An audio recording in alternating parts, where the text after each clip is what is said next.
Hello there, I'm Trey Roshak, and today we're gonna be going over two special moves that I didn't go over in the advanced guide I did for Mileena, because generally I think the things I showed you in the advanced guide are gonna be the majority of things that you want to be using regularly.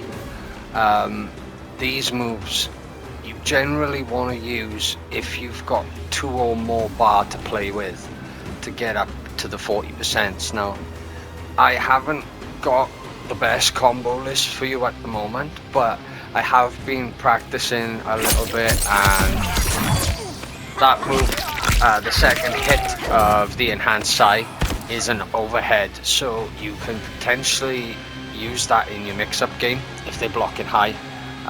And they think you're going to go for a low, you can throw that move in there and catch them with that move. It leaves them in a stunned state, so after it you can literally do a ball roll and continue your combo from there. So there are, it does a lot of damage on its own as well, so if you look at it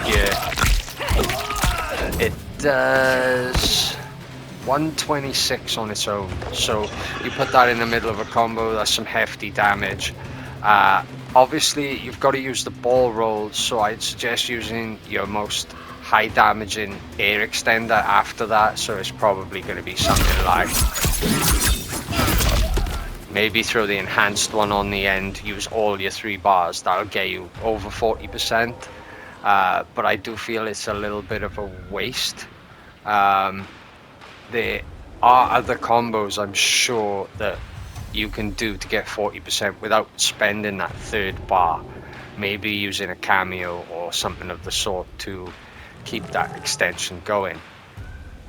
As for enhanced teleport up, now the only combo string I've seen that coming off is the 1-2 combo string. If you do it off the low combo starter or even the damage combo starter, they're not going to link as well. That first move is going to be cut off and you're going to get some weird kind of damage scaling from it. So the only run it really works off is that one, and you get a double jump in. Now, I'm not quite sure how to end that combo there. I'd probably look into using the far scorpion camo, so you can like knock them into the flames and do a 3rd jump in. Pretty sure that would push you higher than 40%. So I'm going to be playing with a few of these things over the next couple of days, so I'll get you an even more advanced guide on Mileena sometime next week probably.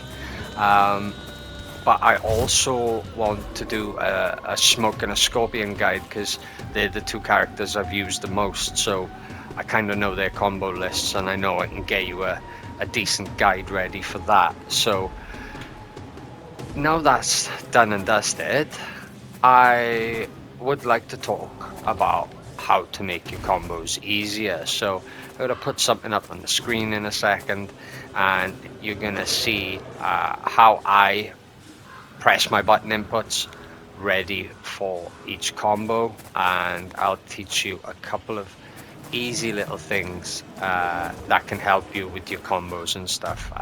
For example, I'll go into the settings in a second and show you what you should turn on and turn off to make playing in my style a little bit easier.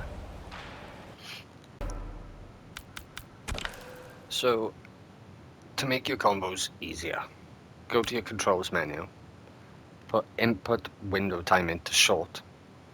This will make it easier to execute special moves. It does for me anyway.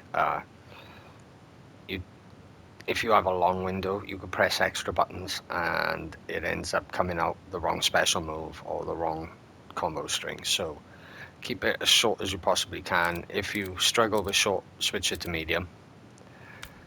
The most important one here is release check. Now, negative edge. So a combo string or a special move will only come out once you release the last button you're holding. So if you accidentally hold on to circle during a special move, you'll drop the combo and the special move will come out after they've landed on the floor and you'll be vulnerable. Don't know why they have it in the game. Every pro player I've watched, or like every pro player I've probably faced, has got it turned off. If you've got it turned on, you're at a disadvantage. So definitely turn that off. I don't like alternate controls, but if you want to make the game a little bit easier, instead of pressing forward down circle or down forward circle, for example, you could press the diagonal, you could press them together for that special move to come out. Because of the way I input my buttons during combos, I don't like that. I prefer the like quarter circle method, so I would stick that off. Input shortcuts, so this toggles where the special moves require less directional precision. So basically, if I press back forward circle and I accidentally hit down in the middle of that, it will only register back forward circle because it's the AI is kind of registered that's the input I wanted to do. So I always leave that on. It helps me a hell of a lot with special moves, especially back forward special moves. So yeah, button shortcuts, toggles multi-button inputs for single button moves, so like throws and stuff. I always leave it off. Doesn't really affect me, turn it on or off. Not a really important setting.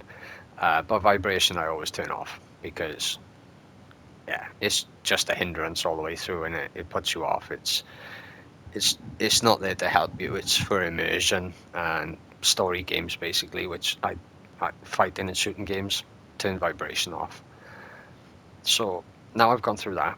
I want to show you how I actually input my combo strings and special moves.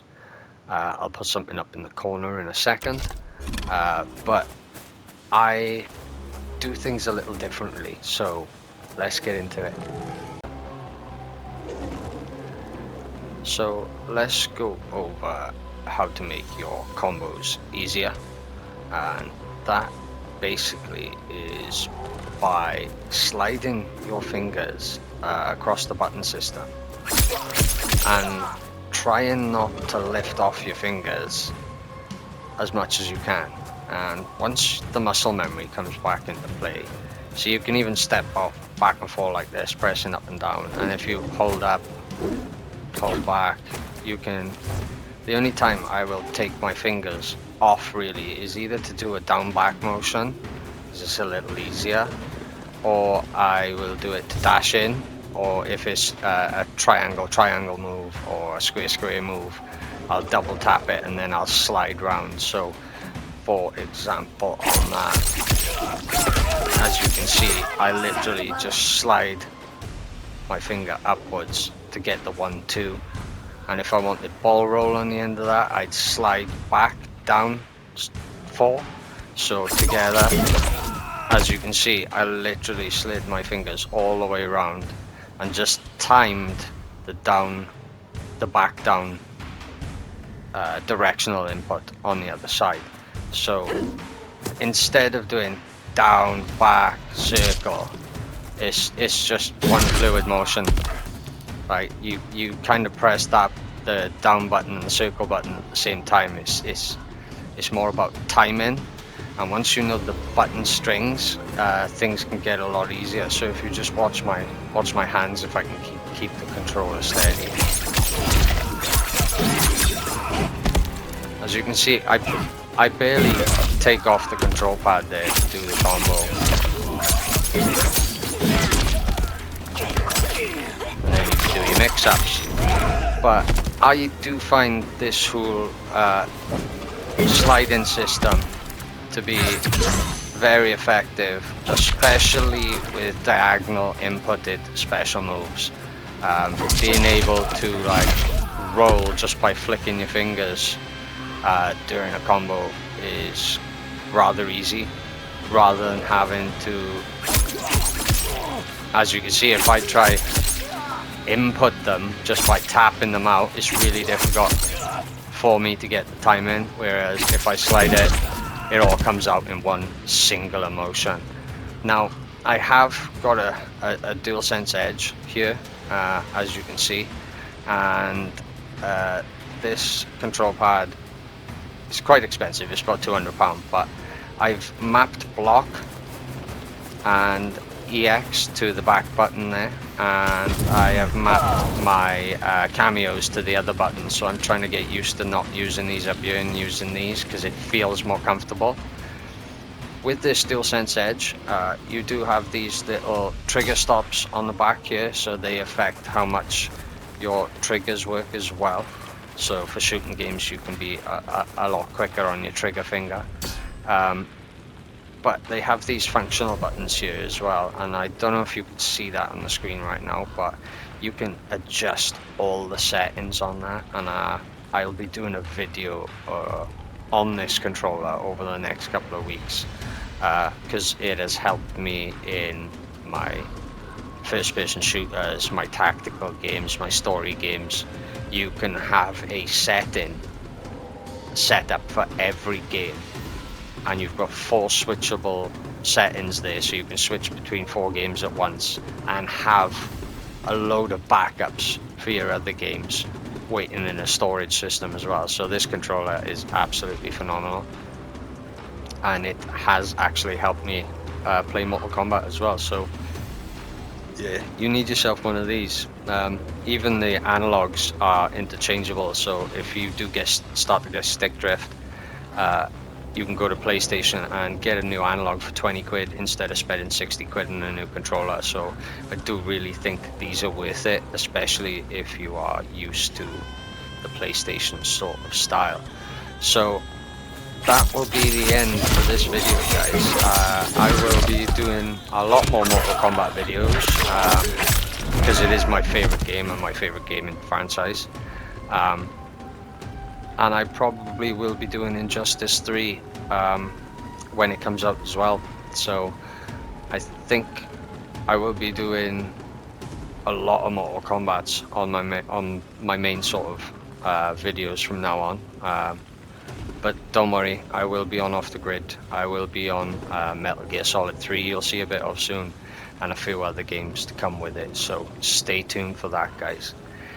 If this has helped you in any sort of way, please like and subscribe, share the video, and I will catch you in the next one.